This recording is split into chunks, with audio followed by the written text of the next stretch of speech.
오늘은 주인의 마음, 품꾼의 마음이라는 제목으로 평소와 다른 제목이죠. 원래 단어로 딱 끝내는데 제목을 못 구하겠어요.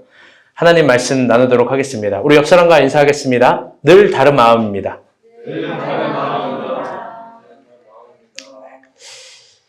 바닥에서부터 봄의 생명을 일으키시는 하나님의 은혜가 잔디 같은 우리의 삶에도 임하길 안녕으로 인사합니다. 미세먼지가 굉장히 심했던 한 주였습니다. 먼지로 인해 모든 것이 답답하고 불쾌하고 불온했던 한 주죠. 밝은 색감이 있는 시간이지만 회색빛으로 돌면서 마음까지도 어려워지는 시간들이 아니었나 싶습니다. 숨을 쉬고 있지만 숨 쉬는 걸로 인해 생존을 다시 생각해보는 아주 신기한 미세먼지입니다. 이 시간이 지속될 때 우리는 이런 생각을 자연스레 하게 됩니다. 상쾌할 수 있는 날이 올까? 다시 좋은 날이 올 수 있을까?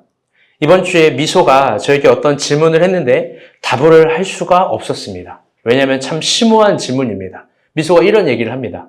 아빠, 공기가 왜 이렇게 안 좋은 거야? 아이의 순수한 그 섬세한 질문에 저는 도저히 무엇을 어떻게 설명해야 될지 모르겠습니다. 여러분, 과학적 지식이 되시는 분들 좀 설명 좀 해주세요. 근데 이 질문을 우리의 젊음에 투영해서 우리도 미소의 입장이 돼서 순수하고 섬세하게 하나님께 해볼 수 있을 것 같습니다. 하나님, 고난이 왜 안 끝나죠? 하나님, 왜 기도한 대로 안 되죠? 하나님, 나에게 상쾌하고 좋은 날이 올까요? 왜 악인들은 저렇게 설칠까요? 이 순수함과 섬세함을 닮은 신앙의 질문은 여전히 어려운 법입니다. 이번 주 어느 날 의도치 않게, 저답지 않게 산책을 했습니다. 여유가 있어서 산책한 것이 아니라 집에 물건을 놨고 자동차가 빠질 수 없는 상황이라서 물건을 가지러 집까지 걸어가야 하는 상황이었습니다. 미세먼지가 가득했고 평소 마스크를 잘 안 써서 굉장히 힘들었죠. 그래서 나름의 방편으로 이것도 지혜라고 생각해서 머리를 숙이고 길을 걷고 있는데 아주 놀라운 것을 깨달았습니다. 그건 바닥 곳곳에서부터 올라오는 생명의 기적입니다. 바닥을 보니 저마다의 속도로, 저마다의 색채로, 저마다의 표현력으로 생명의 기적이 부활하고 있었던 겁니다. 미세먼지가 가득한 이 공간, 미세먼지가 가득한 이 색감, 미세먼지가 가득한 이 시간 속에서 다시 생명은 나름의 속도와 모양과 표현력으로 일어나고 있었던 겁니다. 그게 봄의 힘입니다. 여러분, 바닥 잘 보세요. 그리고 땅 아래, 거기서 무슨 일이 일어나고 있는지 우리는 모릅니다. 저 구석에 어떤 씨앗이 숨겨져 있는지 모릅니다. 저 어두운 그 깊은 곳에 여러분 정막이 숨겨져 있고 썩은 시체가 숨겨져 있는 게 아니라 온 우주가 들어가 있는지 여러분 우리는 알지 못합니다. 우리가 이 땅과 이 땅 아래의 일도 모르거늘 하물며 하늘의 일을 알 수 있을까요? 더 나아가 내일 일을 우리가 알 수 있을까요? 그래서 주님은 동일한 섬세하고 순수한 의문을 갖고 있었던 제자들에게 이런 말을 했는지 모르겠습니다. 우리 마태복음 6장 말씀입니다. 다 같이 한번 읽어보겠습니다. 시작. 너희가 어찌 의복을 위하여 염려하느냐? 그의 백합화가 어떻게 자라는가 생각하여보라. 수도 아니하고 길쌈도 아니하느니라. 오늘 있다가 내일 아궁이에 던지우는 들불도 하나님이 이렇게 입히시거든 하물며 너희일까 보냐. 이들이 적은 자들아. 너희는 먼저 그의 나라와 그의 의를 구하라. 그리하면 이 모든 것을 너희에게 더하시리라. 아멘. 미안해요. 그러므로 내일을 위하여 염려하지 말라. 내일 일은 내일이 염려할 것이요 한낱 괴로움은 그날의 족하니라. 아멘. 여러분, 내일 일은 진짜 몰라요. 자주 이야기하지만 우리가 알 수 있는 내일 일은 내일 나에게 소속된 몇 시간 정도입니다. 내일이 무슨 일이 일어날지 어떻게 될지 아무도 모릅니다. 여러분, 괴로울수록 봄, 이 시간의 바닥을 봅시다. 의문과 질문 사이에 힘겨울수록 봄바닥을 봅시다. 그 봄에서 생명을 귀환시키는 하나님의 섬세함이 우리의 모든 곳에 대답인지 모르겠습니다. 지금은 사순절 2주를 지나고 있습니다. 이번 주 큐티는 마태복음이었습니다. 다들 어떠셨는지요? 오늘 본문은 마태복음 20장입니다. 마태복음 20장은요, 사복음서 중에서 마태복음에만 들어있는 아주 독특한 비유가 있습니다. 그게 바로 저 품꾼과 포도원 주인의 비유입니다. 우리가 생각할 때 이거 너무 자주 들어서 특별히 감흥이 없는 비유일지 모르겠습니다. 그런데요, 유대 랍비 전통에선 이 비유가 상당히 중요한 메시지였습니다. 특별히 랍비 무리 중에서도요, 카라이트, 카트라이더가 아니에요. 카라이트라는 곳에서는, 같은 무리들에서는요, 이 비유에 새로운 내러티브를 더하기도 하고 세분화시키고 그걸 율법으로 더 정확하게 꿰내어서 자신의 삶에 새기고 명심하게 하기도 합니다. 그리고 그 유대 랍비들은 결론적으로 이 비유의 표제를 이렇게 바꾸기도 했습니다. 주인의 선함, 천국의 선함입니다. 그만큼 이 비유는 중요한 비유입니다. 여러분, 그렇다면 이 비유는 무엇을 말하고 있는 걸까요? 이 비유를 알기 위해서는요, 이 본문의 배경을 알아야 합니다. 이 본문의 배경은 우리 토요일 큐티인데요. 마태복음 19장 말씀 3절 한번 보도록 하겠습니다. 우리 다 같이 한번 읽어볼게요. 시작! 어떤 사람이 주께 와서 가로되 선생님이여 내가 무슨 선한 일을 하여야 영생을 얻으리까 그 청년이 소리 만으로 이 말씀을 듣고 근심하여 가니라. 예수께서 제자들에게 이르시되 내가 진실로 너희에게 이르노니 부자는 천국에 들어가기 어려우니. 아멘.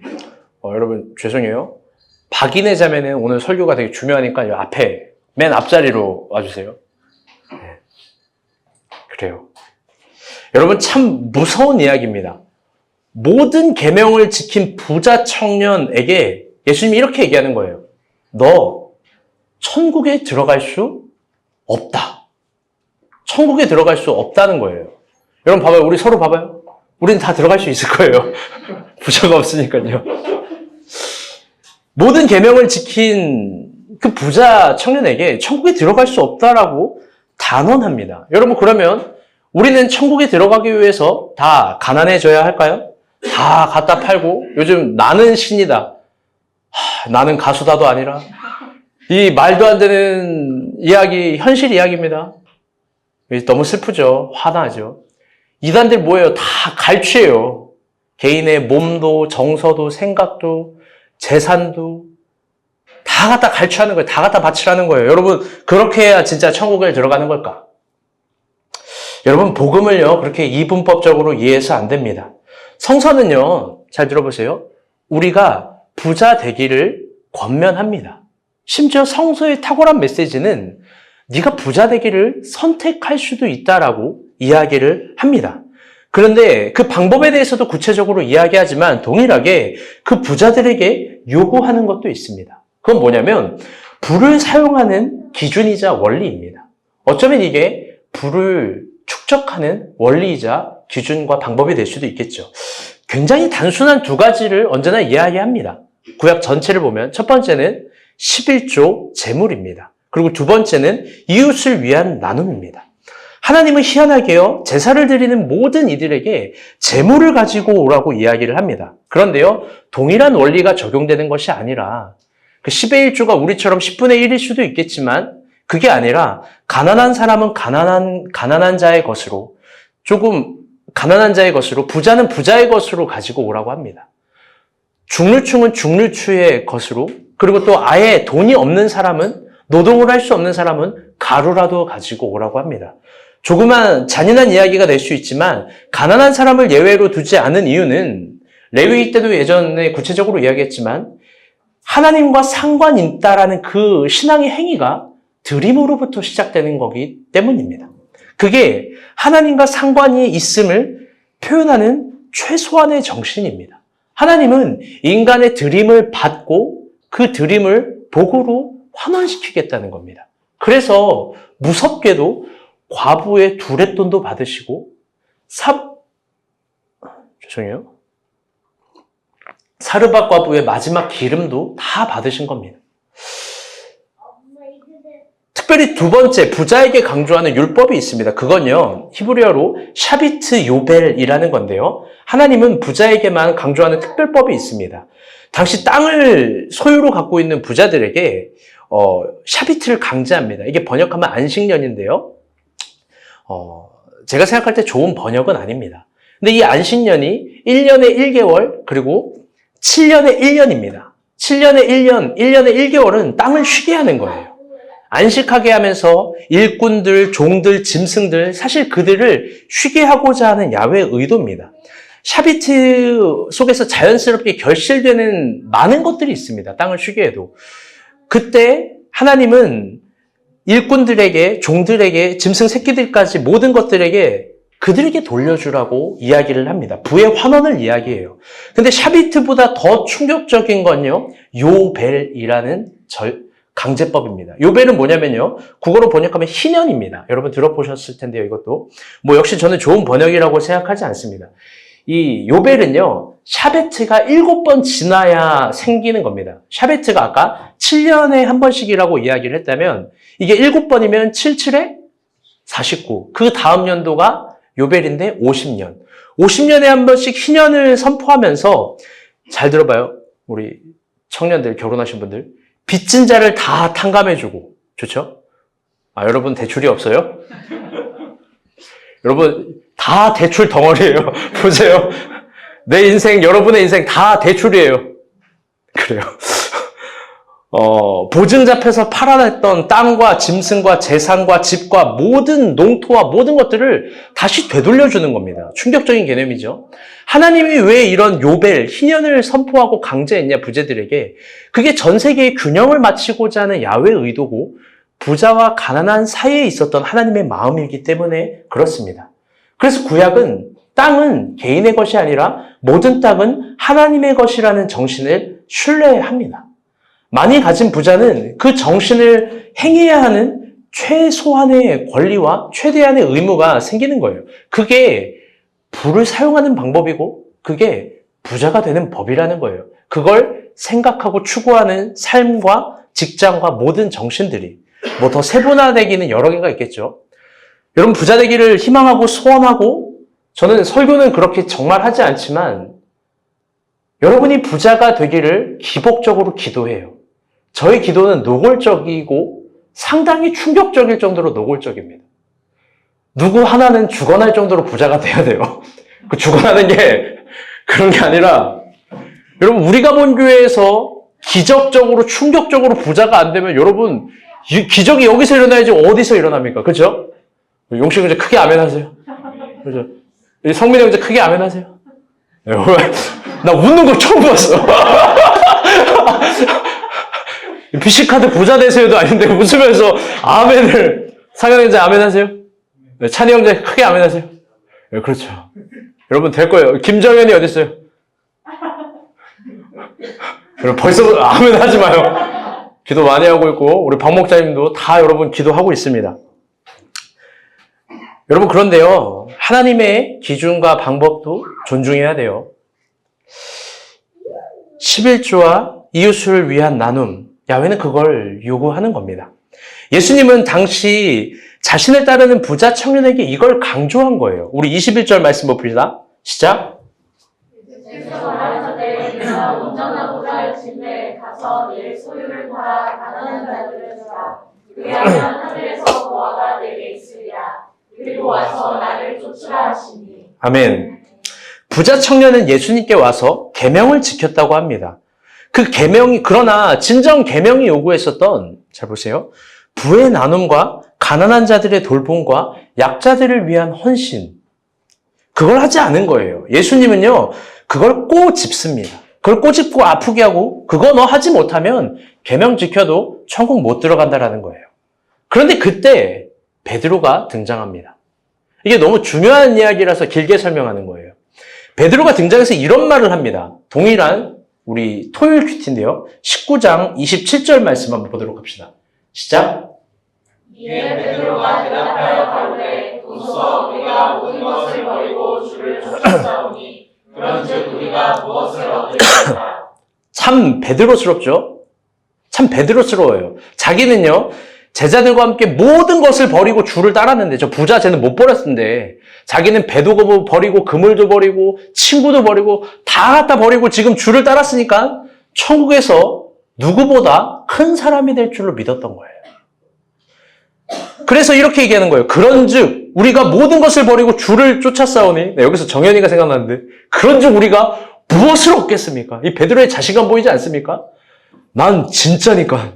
난 다 갖다 버렸으니까. 그런데요, 예수님이 그런 베드로의 질문에 이렇게 대답하는 거예요. 과연 그럴까? 과연 네가 생각한 대로 얻을 수 있을까? 예수님은 그 대답에 이렇게 이야기를 합니다. 우리 19장 30절입니다. 시작. 그러나 먼저 된 자로서 나중되고 나중된 자로서 먼저 될 자가 아니니라. 아멘. 이 19장 30절이요. 토요일 큐티의 마지막입니다. 이 19장 30절이요. 베드로와 청년에 대한 예수의 반문입니다. 과연 네가 얻을 수 있을까? 그러면서 일요일 큐티 20장 새로운 장이 시작이 되면서 이렇게 시작이 됩니다. 아직 읽지 마세요. 아니요, 먼저 읽어볼게요. 시작. 성도는 마치 품꾼을 얻어 포도원에 들여보내려고 이른 아침에 나간 집주인과 같으니. 예수님은 베드로에게 과연 그럴까라고 이야기를 하면서 처음 된 자가 나중되고 나중된 자가 처음 되는 곳이 천국임을 이야기하죠. 그 원리와 진리와 순리를 구현하기 위해서 포도원 품꾼의 비유 20장을 시작하는 겁니다.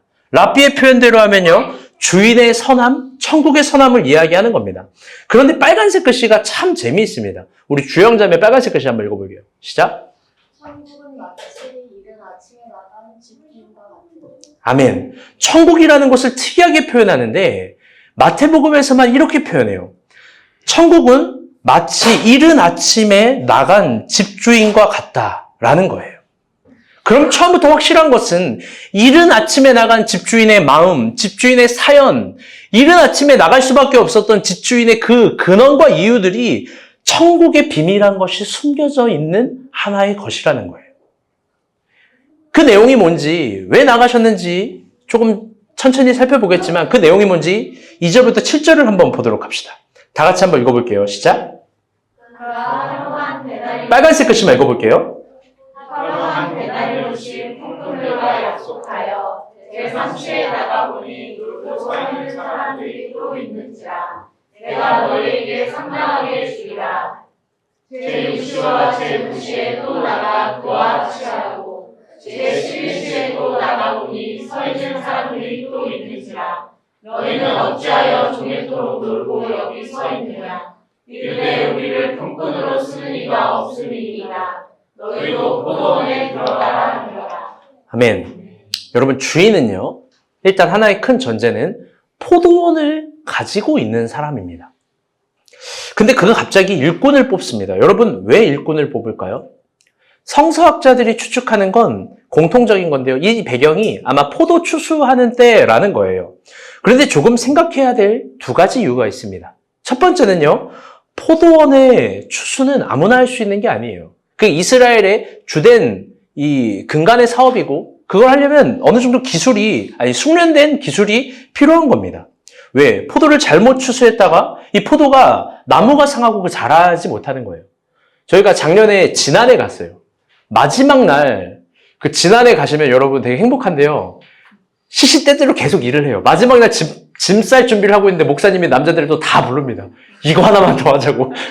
그러면서 누구는 콩밭으로, 누구는 고추밭으로, 누구는 몸밭으로. 그때 제가 고추를 땄어요. 저랑 정현 형제랑 찬이 형제랑. 따는데 고추를 이렇게 막 땄거든요. 엄청 혼났어요. 왜요? 그렇게 고추를 이렇게 막 땄다가 고추 나무가 다 상한다는 거예요. 그걸 섬세하게 끝으로 해서 따야 다음에 또 열매를 맺는다는 거예요. 우리가 볼 땐 장난하나 이런 마음이 들 수도 있어요. 지금 나한테 무슨 권리로 100원 한 장 주지 않으면서 이렇게 하나. 심지어 그게 목사님 거기 소속된 밭도 아니에요. 다른 분 밭인데 여기 젊은 사람 일꾼 있으니까 와서 빨리 일 좀 더 시키려고 땡볕에 더 일을 한 거예요. 콩밭의 사람들은 무슨 일을 한지도 모르겠어요. 왜? 갔다 오니까 말도 안 하고 그냥 가만히 고개만 숙이고 있어요. 그럼 내년에도 지난 다 같이 하나님 선택하신 사람 가리라 믿습니다. 아멘. 아멘. 당신 남편 아멘 했어 또. 미안해요. 그런데요, 포도도 마찬가지입니다. 그냥 따서 내는 게 아니라 가지를 살려서 따야 되는 거예요. 그리고 두 번째는요, 그런 기술과 함께 주인은 부자라는 겁니다. 즉, 이미 포도원을 소유한 저 주인에는요, 큰 밭에 일을 할 수 있는 사람들이 체계적으로 있고 상당히 많이 있습니다. 우리 8절 말씀 한번 보도록 합시다. 시작! 오늘 포도원 주인이 청지기에게 이르되 품꾼들을 불러 나중 원자로부터 시작하여 거기까지. 포도원 주인은 이미 청지기가 있고 또 품꾼들을 부르고 이미 사람들이 다 있는 겁니다. 여러분, 그럼 한번 생각해 보겠습니다. 그럼에도 불구하고 왜 주인은 나가서 사람을 뽑은 걸까? 왜 이른 아침부터 나가서 여러분 사람을 찾은 걸까요?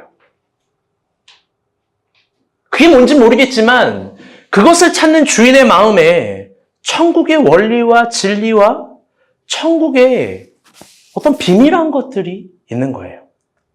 오늘 본문을 보면요, 주인이 사람을 뽑은 시간이 상당히 인상적입니다. 처음에는 제3시입니다. 이게 로마 표기법인데요. 한국으로 따지면 오전 9시예요. 이게 상식적인 시간이죠. 오전 9시. 그 사람에게 노동의 대가로 뭐를 주죠? 한 데나리온. 우리가 생각하는 한 데나리온은요, 노동의 가치라고 생각합니다. 여러분, 맞습니다. 노동의 가치. 하루 일당으로 생각해요. 그런데 기준이 달라요. 대상이 달라요. 뭐냐면 로마 군인입니다. 이스라엘의 화폐는요, 잘 보세요. 세겔, 무나, 드라크마, 아사리온입니다. 데나리온은요, 로마 동전이에요. 데나리온 앞에는요, 티베리우스 흉상이 그려져 있고, 이 로마의 두 번째 왕이죠. 첫 번째 왕이 아니, 두 번째 왕이죠. 그리고 아우구스투니스의 아들인 티베리우스 케사르라는 글씨가 새겨져 있습니다. 케사르를 위하여. 즉, 이 동전이 로마 동전인데 이 동전으로 또 바리새인들이 예수님을 그때 시험했었던 거예요. 그리고 예수님은 그 시험에 이런 대답을 하셨죠. 아주 멋지게. 가이사의 것은 가이사에게, 하나님의 것은 하나님에게. 여러분, 그 동전이 바로 데나리온입니다. 로마의 동전. 여러분, 포도원 주인이 유대 일꾼들에게 로마의 데나리온을 준다는 건요, 상당히 주는 거예요. 화폐 가치로 이야기를 하면 한 7배에서 10배 정도의 가치인 거예요. 하루 일당을 한국적 개념으로 치환하고, 그때의 개념으로 치환해도 사실 무리가 없습니다. 하루 일당을 우리가 어떤 기술직에 있는 사람은 20만 원이라고 칩시다. 기술직 20만 원 받죠? 10배. 얼마일까요? 200. 작은 금액일까? 작은 금액이 전혀 아니에요. 화폐의 무게의 가치를 여러분이 알고 싶다면 그 크기와 단위의 가치, 우리나라 10,000원이 얼마나 큰 가치인지를 알고 싶다면 여러분 다 필리핀으로 선교 가면 돼요. 미안해요. 표정이 아멘도 안 해. 포도원 주인이요. 그 9시에 약속받은 사람에게 이 로마 데나리온을 주면서 그는 온종일 기분이 좋았을 겁니다. 하루 종일 행복했을 거예요. 룰루랄라 노래가 나오고 주인의 선함과 덕을 찬양했을 겁니다. 혹은 놀렸겠죠. 주인 저거 호구더라고. 그런데 참 재밌는 것은 주인이요, 11시에도 3시에도 사람을 추가로 뽑습니다. 그리고 마지막에는 오후 5시에도 뽑습니다. 총 4번을 걸쳐 사람을 뽑아요. 그리고 참 재미있게도 그들에게 모두 한 데나리온을 약속합니다. 그러면서 그들에게 이렇게 말을 하죠. 우리 4절 말씀 한번 볼까요? 빨간색 글씨 이것만 읽어보겠습니다. 시작. 우리가 너희에게 상당하게 주리라. 이게 엄청 크게 주는 거예요. 상당하게 주리라. 유대인들에게 데나리온의 화폐의 가치는 그만큼 큰 겁니다. 그런데 한번 깊게 생각해 봅시다.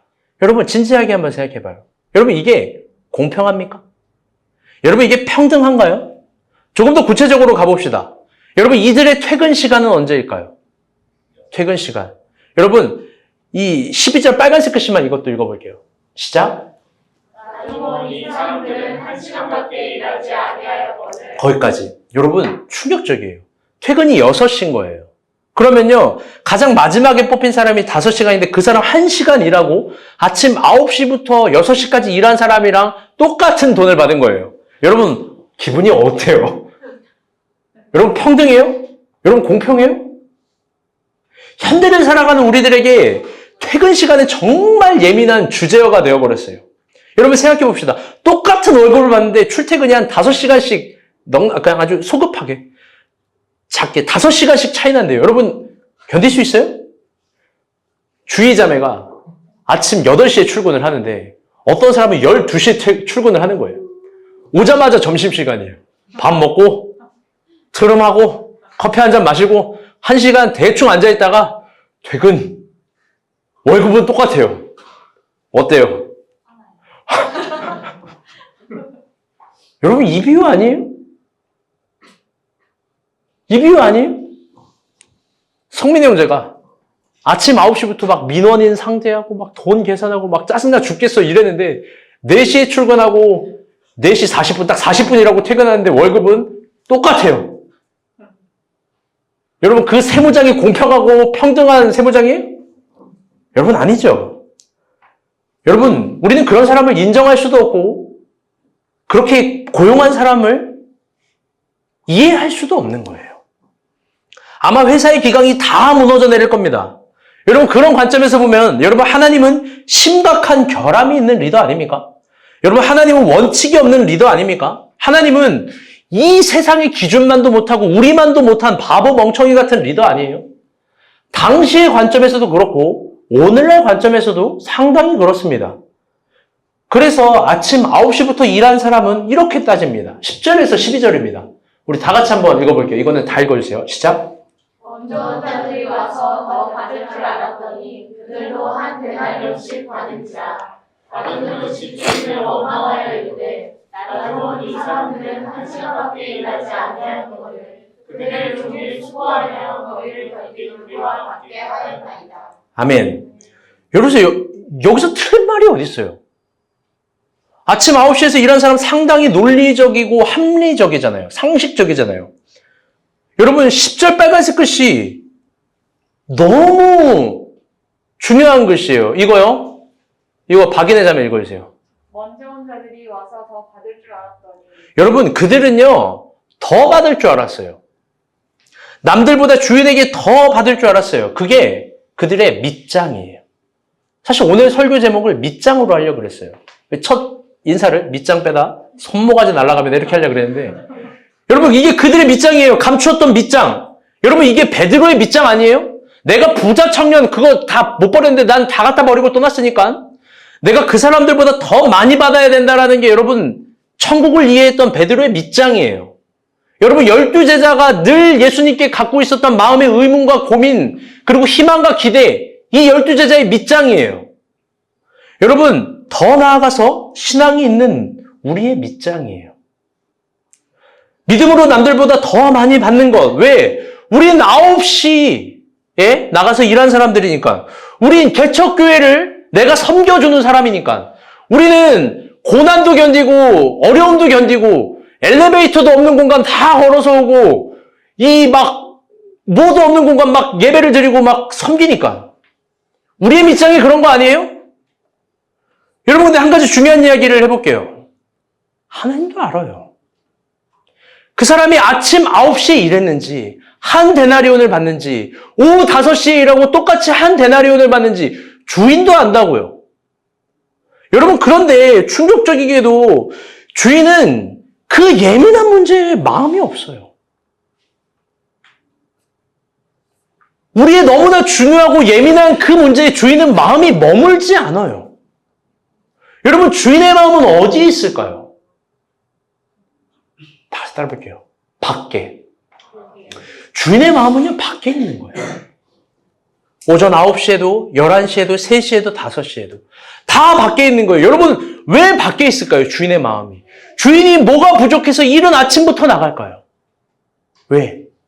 주인에게 사람이 부족해서? 포도원의 소출이 부족해서? 아까도 말했지만 여러분 그게 아니에요. 주인은요 모든 걸 이미 다 갖고 있는 사람이에요. 여러분 그 이유는요 너무 단순한데요. 7절 말씀 봅시다. 다 같이 한번 읽어볼게요. 시작.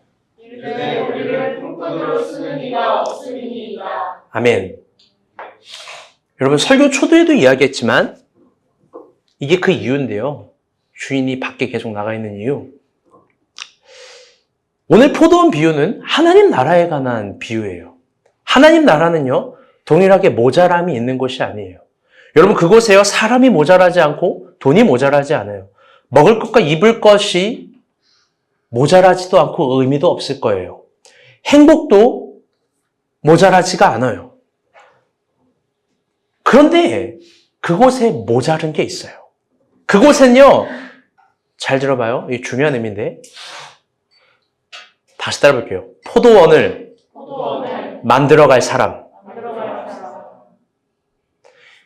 이 비유가 랍비들에게도 왜 중요했냐면요. 그 포도원에는요, 9시, 11시, 3시, 5시에만 들어갈 수 있는 공간이 아니에요. 훨씬 더 많은 사람, 7절, 우리를 품꾼으로 쓰는 사람이 없다. 그들이 일터에 서 놀고 있다. 본문을 보면. 그게 헬라어로 아고라예요. 아고라. 아고라가 뭐냐면은 공터예요. 그 공터에서 항상 일을 기다리고 들어가기를 희망하고 그런 사람들이 늘 모여있는 광장이 아고라예요. 아고라에 사람이 많다는 거예요. 그런데 주인의 마음은 그 모든 것들을 더 품을 수 있고 더 품어서 그들이 들어가기를 바라는 거예요. 그런데 충격적이게도 이른 아침에 뽑은 사람도 11시에 뽑은 사람도 3시에 뽑은 사람도 5시에 뽑은 사람도 공터에 놀고 있는 사람도 어쩌면 그 포도원에 들어가지 않았던 거예요. 여러분, 부족한 게 있어요. 하나님 나라에. 하나님 나라를 만들어갈 사람. 그 포도원이 어떤 곳인지를 만들어가고 그 포도원의 입구를 인도해줄 사람. 더 많은 사람들을 초대해줄 주인의 넉넉함을 이야기해줄 그 품꾼들이 여러분 부족한 거예요. 여러분 1절 말씀 한번 다시 볼까요? 시작. 천국은 마치 품꾼을 얻어 포도원에 들여보내려. 거기까지. 여러분 검은색 글씨 품꾼을 얻어 포도원에 들여보내려고. 그 포도원은 더 많이 열려 있었던 거예요. 아무리 주인이 구해도 아무리 주인이 이야기를 해도 두드려도 들어오질 않는 거예요. 그들을 들여보내려고 이른 아침에 나간 집주인 같다는 게 천국의 비유라는 겁니다. 여러분, 예수님은 지금 그것을 만들기에 부족한 사람들이 있다라고 베드로에게, 그 부자 청년에게 이야기하는 거예요. 사랑하는 여러분, 저는 이 부분을 묵상하고 준비하면서 오랜만에 참 눈물이 났어요. 참 울고 그랬어요. 여러분, 마태복음 20장이거든요. 시간의 순서로 보면요, 그분은 이제 기적을 더 이상 하지 않아요. 더 이상 치유를 하지 않아요.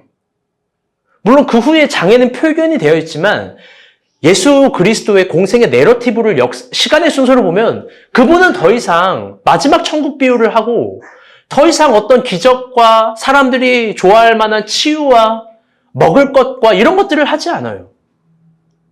그분은 예루살렘 올라갈 준비를 하는 거예요. 그런데 한번 생각해봐요. 예수님 옆에 있는 사람 누굴까? 고작 12명이에요.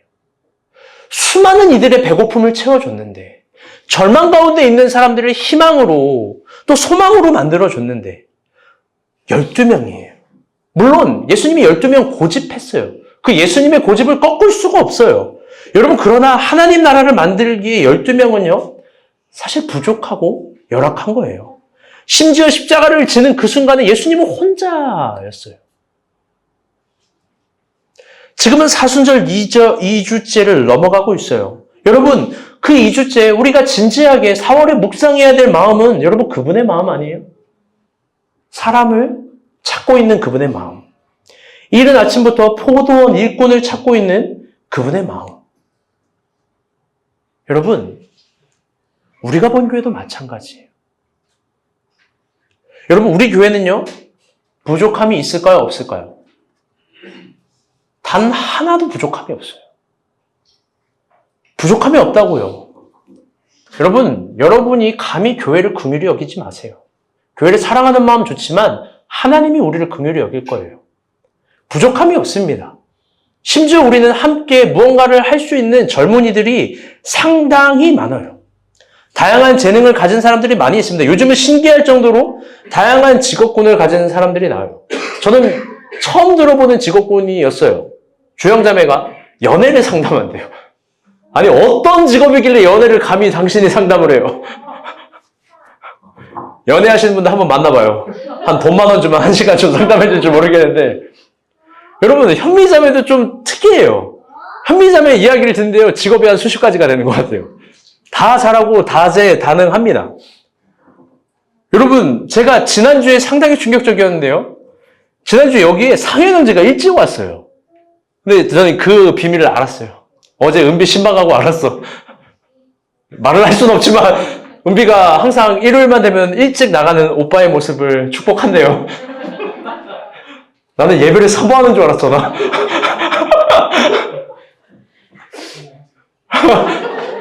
여러분, 이게 뭐 여담인데요.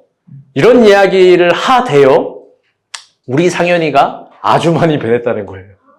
옛날에 은비랑 있을 때 항상 이제 애기, 하민이, 유모차 뭐 이거 갖고 오면서 여름에 표정이 안 좋아.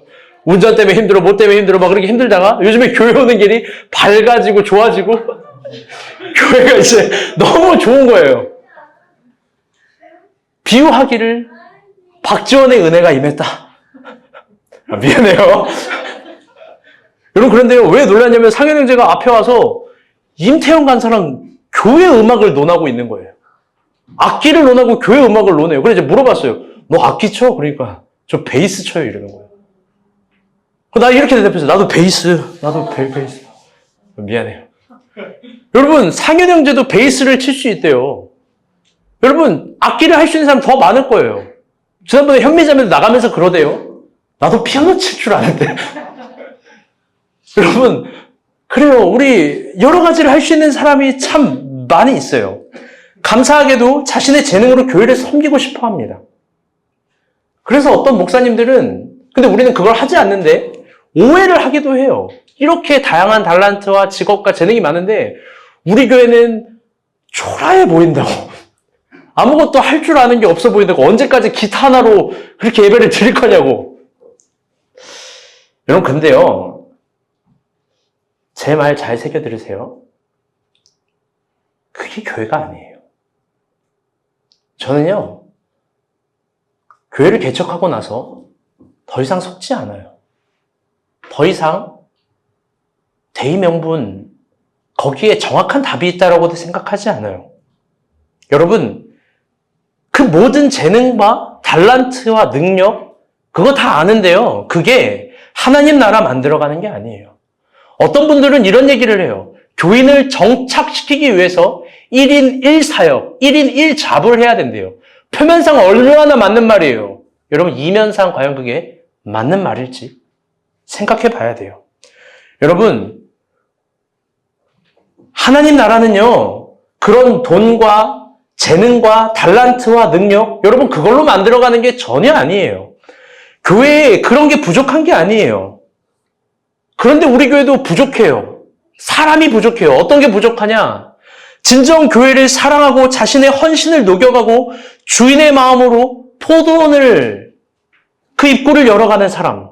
그런 사명자가 부족한 거예요. 그런 의미에서 저도 아침부터 포도원 일꾼을 찾고 있어요. 또 일꾼을 키우고 있어요. 여러분, 오해하지 마요. 조금 깊게 한번 이야기를 해볼게요. 우리 안에도요, 달란트와 재능과 능력이 있는 사람들이 많이 있습니다. 그런데요, 그게 하나님 나라를 만들어갈 때 절대적이 아니라는 거예요. 가장 교만한 사람이 뭔지 알아요, 교회에서? 제가 더 이상 속지 않는 그런 걸로 진짜 하나님 나라가 만들어지는 게 아니에요, 여러분. 가장 교만한 사람은 이런 거예요. 자기의 솜털 같은 재주로 교회를 섬기는데 그게 감히 내가 섬기고 내가 돌리니까 교회가 돌아간다라고 생각하는 참호식 같은 사람들이에요. 우리가 본 교회에 그렇게 가장 교만해질 수 있는 사람들이 있어요. 제가 3명 생각해 봤어요. 첫 번째, 지금 없어졌는데, 박찬윤 목자. 다시 등장했어요. 가장 교만할 수 있는 사람이에요. 라이가 장사가 이렇게 잘 되니까 교회가 돌아가는 거야. 말하고도 빈방하네요. 임태형 간사님, 가장 교만할 수 있는 사람이에요. 내가 기타를 튕기니까 내가 나만 기타를 치지, 이러니까 교회가 돌아가는 거야. 또 마지막 있어요. 박지원 간사. 내가 교회 영상 촬영 안 하잖아. 전사님 개떡같이 나오는 거야. 내가 교회를 안 만들잖아? 이 교회가 다 헐어가는 거야. 가장 교만할 수 있는, 다 박씨네. 임씨구나.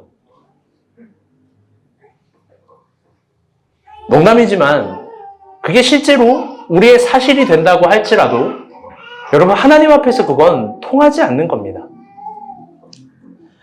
여러분 만약에 우리의 달란트와 재능과 능력으로 하나님 나라를 만들 수 있다면 삼성이 만든 에버랜드가 하나님 나라여야 돼요.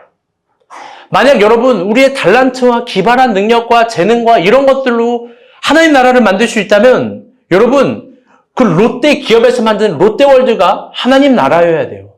여러분 근데 그것들이 만드는 게 뭐냐? 그냥 놀이기구일 뿐이에요. 번쩍번쩍하고 색감이 화려한 고철덩어리라고. 제가 사실 설교 좀 하면서도 마음이 아프고 슬픈 건 한국교회가 하나님 나라 사역한다면서 하나님 나라를 만들어 간다면서 사실 만들고 있는 게 이런 에버랜드, 롯데월드 만드는 거예요. 자신이 만들고 있는 게 뭔지도 모르면서요. 여러분 잘 들어봐요. 하나님 나라는요.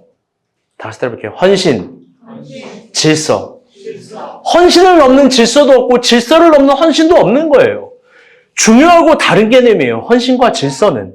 헌신과 질서로 하나님 나라는 탄생하고 교회는 태어나고 살이 붙고 뼈가 세워지는 거예요.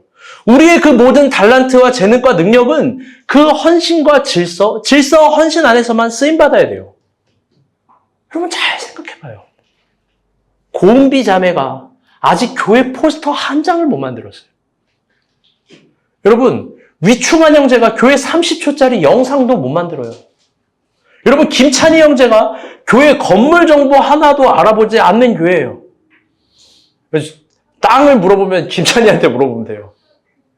여러분 일반 교회라면 어떨까요? 다 봉사를 합시고 써먹고 싸먹고 이야기하고 여러분 그런데 그런 게 아니에요. 하나님 나라는요 자신의 순서를 기다리는 거예요. 반대로 우리는 자신의 순서가 되면 완전히 헌신하고 녹아지는 그런 교회입니다. 우리 목자들이 그래요. 이번 제자훈련도 여러분 그럴 거예요. 제자훈련 반장 늘 그래왔던 방식이에요. 좀 이따 보면 알겠지만 완전히 자신을 녹이고 헌신해서 제자훈련을 준비해야 돼요. 왜? 그 사람이 시간이 많아서 능력이 많아서 돈이 많아서가 결코 아니고 그게 자신의 순서기 때문에 그래요. 언젠간 우리에게도 우리 한 사람 한 사람에게도 각자의 순서와 시간이 올 거예요. 그때 손에 쟁기를 잡고 하나님 나라를 돌아보는 사람이 안 되기를 바라요. 아멘? 자신의 헌신 속에서 주가 쓰시게 할 때, 쓰신다고 할 때 헌신하고 사모하는 거예요. 아멘? 다시 본문으로 돌아옵시다. 아직 풀리지 않은 딜레마가 있어요. 그건 9시에 일한 사람의 반응이에요. 그리고 예수님이 뚱딴지처럼 말한 처음 된 자가 나중되고 나중된 자가 처음 된다라는 예수님의 대답이에요. 우리 말씀 한 번만 더 읽어볼게요. 시작. 빨간색 글씨만 읽어보겠습니다. 시작. 모든 자들이 와서 더 받을 줄 알았더니 받은 집주인을 원망하여 종을 질소하여 너희를 자기 부리와 같게 하였나이다. 아멘. 여러분 노동의 대가가 있습니다. 저도 알고 여러분이 아는 걸 예수님이 모를 리가 없어요. 그런데 이 본문의 배경을 다시 생각해 봅시다. 베드로는요, 그 대가를 경제학적인 개념으로 하나님 나라를 대했던 거예요. 가장 중요한 수식어는 경제학이 들어올 때 이런 거예요. 내가 남들보다. 신앙의 언어도 똑같아요. 제가 남들보다 더 헌신했으니까. 제가 남들보다 더 받겠죠? 더 앞서겠죠? 더 높겠죠? 아침 9시에 일한 사람도 마찬가지예요. 내가 아침부터 일했으니까 내가 남들보다 더 많이 받아야 되는 거 아니에요? 여러분, 그런데 예수님의 대답은 처음 된 자가 나중되고 나중된 자가 처음 된대요. 오늘 본문의 마지막 결론도 사실 똑같아요. 여러분, 이 말이 굉장히 신비를 품은 말 같지만 사실 굉장히 단순한 말이에요. 그건 다 같이 따라볼게요. 수직적인 순서는 없다. 수직적인 순서는 없다. 하나님 나라에요. 수직적인 순서는 없다는 거예요. 무슨 말이냐? 회장 아래 사장, 사장 아래 부사장, 부사장 아래 뭐 부장, 그 아래 과장, 팀장, 주임, 사원 이런 등하적 개념이 없다라는 거예요. 예수님은요. 땅의 경제 개념으로 하나님 나라의 순서를 이해하는 걸 거부한 거예요. 여러분, 그러면 천국은 다 평등한 곳인가? 또 그렇지도 않아요. 그곳엔 상이 있고 면류관이 있어요. 상과 면류관이 있지만 그게 누군가를 앞서기 위해서, 높이기 위해서, 누군가보다 더 월등히 빛나기 위해서 받아야 되는 성질의 것이 아니에요. 왜? 요한계시록을 보면 그 12면류관을 받은 12제자인지 12장로라고 표현하거든요. 그 12장로는 사실 완전수일 거예요. 그냥 상급으로 받은 그 면류관을 던져요. 하나님께 던지며 우리는 아무 공로 없도다 라고 고백해요. 여러분, 그 부분은 요한계시록 서역 공부할 때 더 한번 보도록 합시다. 중요한 거는요, 예수님은 그런 경제학적인 개념으로 그 예민한 수식어인 제가 남들보다 앞서기 위해서, 높아지기 위해서 하나님 나라를 이해하는 모든 것들을 거부한 거예요. 아침 9시에 일한 사람은 그래서 모순에 갇힙니다. 모순에 갇히면 진정 괴로운 감옥입니다. 그 모순은 이런 거예요. 주인이 은혜를 베풀수록 화를 내요. 주인이 남들에게 풍성한 식탁을 차려줄수록 막 바싹 독이 오릅니다. 그리고 주인이 선하지 않다라고 이야기를 해요. 왜 그럴까? 결론적으로 이야기하면 그들은 다 같이 따라해요. 처음 마음을 잃어버린 거예요. 처음 감사, 처음 감격, 그 약속을 다 잃어버린 거예요. 냉정하게 다시 한번 생각해 봅시다. 여러분, 오전 9시에 일한 사람이 받는 한 데나리온, 그 10배나 되는 그 가격이 작은 가격입니까? 절대 작지 않아요. 여러분, 그 사람이 일찍 와서 손해일까요? 아니요. 오히려 그들은 더 유익이 많았을 거예요. 일찍 와서 더 일을 차곡차곡 배웠을 거고, 점심도 공짜로 얻어먹었을 거고, 주인이 어떤 사람인지 들었을 거고, 일을 하면서 관계를 맺었을 거고, 그리고 무엇보다 중요한 그곳에서 품꾼이 되는 방법들을 배웠을 거예요. 그리고 자기에 대한 주인에 대한 고마움을 깨달았을 거예요. 왜? 이미 청지기도 있고, 품꾼도 있고, 일꾼도 다 갖추어졌는데 또 자기를 뽑으려고 이른 아침 9시부터 나간 게 주인이잖아요. 품꾼보다 더 이르게 나간 주인이잖아요. 그런데 본문을 보면 9시에 일한 노동자들이 그 감격과 고마움을 잃어버리는 거예요. 주인이 이미 자신에게 상당히 큰 금액을 줬음에도 불구하고 주인을 나쁜 주인이라고 생각하는 겁니다. 처음 사랑, 처음 감사, 처음 마음 다 잃어버린 거예요. 그러고 나서 고작 그들이 하는 말이 뭐냐? 주인을 원망하고 하나님 은혜로 일한 게 아니라 내가 종일 수고하고 더위를 견딘 사람이다라고 여기는 거예요. 충분한 사랑을 받았는데, 충분한 관심을 받았는데. 사실 우리 교회도 비슷한 게 어설프게 있어요. 제가 가끔 신방을 할 때, 가끔이 아니죠. 신방은 자주 하죠. 신방을 할 때 가끔 좀 맛있는 걸 먹어요. 좀 좋은 걸 먹을 때도 있어요. 그러면 약간씩 불온한 태세들이 쳐져요. 전선생님, 전 다음에 이걸 먹고 싶습니다. 전선생님, 전 다음에 이런 걸 먹고 싶습니다. 미안해요. 여러분, 이미 저는 누구를 더 사랑하는 사람이 아니에요. 이미 여러분을 사랑하는 거에 거짓도 계산도 아무것도 없는 사람이에요. 여러분, 그 9시 같이 일한 사람들이 갖고 있는 속생각이 있어요. 여러분, 그들이 생각하는 속 시원한 생각 이런 거 아닙니까? 나는 그러면 5시 30분에 와서 고작 30분 일하고 이 처음 와서 일한 사람과 동일한 금액을 받으면 여러분 얼마나 속이 시원할까요? 그들이 생각하는 지혜가 이런 거 아니에요? 경제학적인 관점으로 모든 걸 해석해버리는 거죠. 남들보다 적게 일하고 많이 받는 거. 여러분, 그게 똑똑한 거잖아요. 잘 봐요. 그런 똑똑한 논리로 생각해 봅시다. 여러분, 그렇다면 이런 거 아니에요? 결혼도 한 70세쯤 하는 게 가장 똑똑한 행동 아니에요?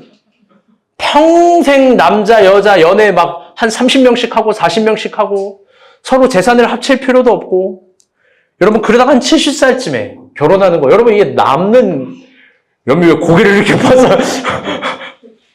여러분, 그게 남는 행동 아니에요? 여러분, 직장도 마찬가지 아니에요? 평생 직장도 안 갖고 부모님 용돈 피 다 빨아가면서 부모님 용돈으로 살다가 한 50살 정도의 편의점에서 일하면은, 알바하면 여러분 그게 가장 행복한 일 아니에요? 편의점 알바를 낮추는 게 아니라 직장을 안 갖고 여러분 할 수 있는 거. 여러분 직장 생활 힘드니까 안 해버리면 여러분 좋은 거 아니에요? 여러분 구원도 늦게 받아야 좋은 거 아니에요? 여러분 예수 없는 사람처럼 잘 들어봐요. 이게 좋은 표현인데 개짓, 말짓, 소짓 이런 거 다 하고 막 필요하면 마약도 하고 막 프로포폴도 맞고 막 대마도 하고 막 연예인도 하는 거 우리 다 해야지 막 이러면 유행이라며 막 이러면서 막 여러분 막 이렇게 살면서 느지막하게 예수 믿는 거 여러분 그게 좋은 거 아니에요? 여러분 그런 관점이라면 예수님 십자가 옆에서 죽기 직전에 11시에 구원받은 강도가 가장 잘 산 인생이겠죠. 여러분 제발 그런 바보 같은 세상 논리에 속지 마요. 경제학적 논리가 잘 들어봐요. 설교 다 끝났어요. 그런 경제학적 논리가 하나님 나라를 읽어내는 논리가 아니라고 본문은 이야기하는 거예요. 그런 경제학적인 논리가 하나님 나라에 더 똑똑하고 더 대가를 맞을 수 있는 그런 행동이 아니라고 이야기하는 거예요. 랍비들이 왜 이 본문을 중요하게 여겼고 이 본문에 새로운 살을 더한 게 뭐냐면 이런 게 있어요. 아침 9시에 일한 사람에게 주인이 무언가를 더 준 거예요. 그게 뭐냐면 다 같이 따라볼게요. 약속을 준 거예요. 일찍 왔기 때문에 너희의 성실함과 너희의 처음을 알기 때문에 약속을 줬다는 거예요. 어떤 약속? 내일, 다음날, 미래, 앞으로. 하나님은요, 먼저 일한 사람들에게 막 주구장창 막 고문시키고 일시키고 피곤하게 하는 게 아니라 또 약속을 주세요. 내일과 미래와 앞으로를. 성경을 보세요. 약속 안 하는 하나님이 어디 있어요? 늘 약속하지. 단 우리가 믿음이 없죠. 우리가 믿음이 없는 거죠. 그래서 이 비유를 주인의 선함이라고 이야기하는 거예요. 왜? 내일을 약속하니까. 미래를 약속해 주셨으니까.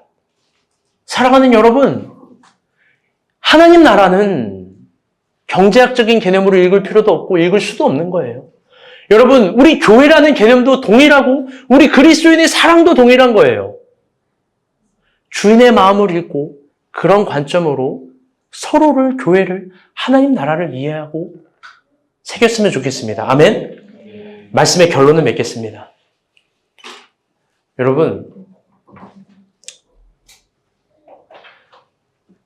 우리 교회도 공평하지도 평등하지도 않아요. 왜요? 아침 9시 같이 일하는 사람들이 있어요. 먼저 와서 일하는 사람들이 있는데 멀리 와서 일하는 사람들도 있어요. 힘들게 일하는 사람들도 있고